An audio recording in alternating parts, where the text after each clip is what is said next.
이제 국민의힘 얘기할 텐데 지난주 이 시간에 우리 두 분 변호사께서 다 얘기하신 뭐 법원이 이렇게 받아들이고 이런 이상 그냥 권성동 원내대표 빨리 사퇴하고 새 원내대표를 뽑아서 뭐 거기다가 천하람 변호사는 새 원내대표로 주호영 의원을 뽑으면 좋지 않겠느냐. 그래서 그냥 과거 최고위원들하고 다시 지도부를 구성하면 대표 직무대행 체제로 물론 그 전제는 이제 1월 달에 되면 이준석 대표가 돌아온다는 전제로 그렇게 하는 게 순리다라고 말씀하셨는데 그렇게 안 가네요. 그러니까 저희 당이 요즘 보면 설마 이렇게 하겠어 싶으면 다 하더라고요. 설마를 가지고 이제 저를 잡고 있는데 계속 약간 그런 거는 좀 안타깝죠. 아까 정확하게 말씀 주셨는데 결국 그 1월에 이준석 대표가 돌아온다라는 전제를 저희 당의 주류 못 받아들이는 거죠. 못 받아들인 거죠. 그러니까 뭐 결국 그게 전제가 성립이 안 되니까 어떤 수를 써서라도 당원 당규를 좀 소급적으로 바꿔서라도. 그래서 바꿨어요, 이제. 네, 원하는 대로. 확정은 안 됐습니다. 그렇죠.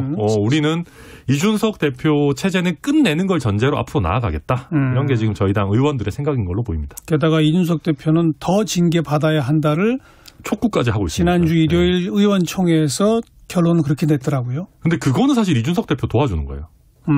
왜냐하면 징계의 독립성과 중립성을 훼손시키는 거거든요. 그래서 만약에 징계에 대해서도 가처분을 이준석 대표가 한다 그러면 이것 봐라 이거 정치적인 징계다.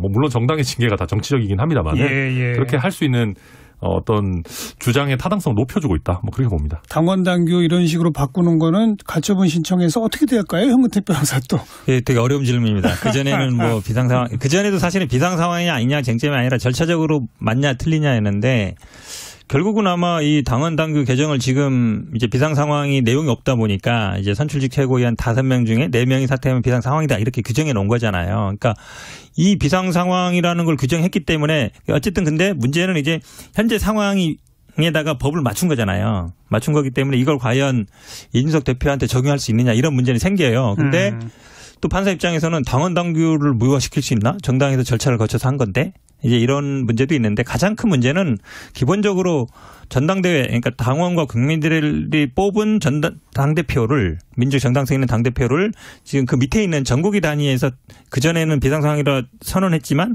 이제 이번에는 당원당으로 바꿔가지고 해임하는 거거든요. 예. 마찬가지 효력은 똑같습니다. 예. 그 부분이 제가 보기에 판사가 고민을 할 것 같아요. 그러니까 결국 이준석 대표에게 되돌릴 수 없는 피해가 가느냐 안 그렇죠. 가느냐. 그거는 이제 보존의 필요성의 부분인데 그거는 인정될 것 같고 어쨌든 본인이 못 돌아오기 때문에. 근데 이제 문제는 이런 거죠. 이제 당원 당규 국민의힘을 보면 원래 이 당원 당규를 전당대회 또는 전국위에서 개정할 수 있는데 지금 당대표 뽑은 건 전당대회 뽑은 거거든요. 그렇죠. 더 상위에 어쨌든 민주 정당성이 있는데 저 밑에서 당원 당규를 바꾸는데 당원 당규 앞에 보면은 기본적으로 당원 개정은 전당대회 권한이에요. 그다음에 전국위에서는 심의만 할 수 있는데 그 당원 개정란에 보면은 뒤에서는 전당대회 또는 전국이라고 돼 있는데 그 전국위에서 할 경우는 나중에 전당대회에서 추인받는 식으로 돼 있어요. 예. 할 수 있는 권한은 있지만 전당대회 추인을 받는다는 거는 약간 서브로 밑에 권한이라는 거잖아요. 결국은 그러면 전당대회에서 선출한 당대표를 전국위에서 당원을 바꿔가지고 해임할 수 있느냐. 그게 민주주의에 맞느냐. 그게 맞느냐. 그 부분이어서 그렇죠. 저는 그래서 인용 가능성이 있다고 봐요. 지금 3차 가처분은 아닌데 그러네요. 만약에 이제 4차 8일 날 비대위원장 선임되면 할 거거든요. 예. 그러면 앞에서 그 1차에서 인용했을 때에도 핵심적인 거는 알겠습니다. 그 당대표를 함부로 해면 안 된다 했기 때문에 저는 인용 가능성이 있다고 봅니다. 그 지난번에 그 가처분을 받아들인 그 법원이 또 하는 거죠. 그 판사가 또 하죠. 그렇죠. 네. 그러면 논리적으로는 또 현근택 변호사 말이 좀 일리가 있어 들리는데요. 그래서 지금 저희가 좀 너무 안이하게 생각하고 있는 거 아닌가. 그러니까 저희 당에서는 지금 그래도 우리 당이 당원 당규까지 바꿨는데 법원이 그걸 존중 안 하고 배기겠어라고 하는데 예. 그 논리가 성립하려면은 당원 당규를 차라리 전당대회에서 바꿔버려야 됩니다. 그렇죠. 그렇게 했어야죠. 그렇게 하면은 확실해요. 뭐 전당대회에서 우리 당원들이 이렇게 결정한다는데. 근데 저는 그런 거 보면 저희 당의 주류에 계시는 분들이 맨날 하시는 얘기 그런 거들. 이제는 당원들도 뭐 이준석 대표를 버렸다.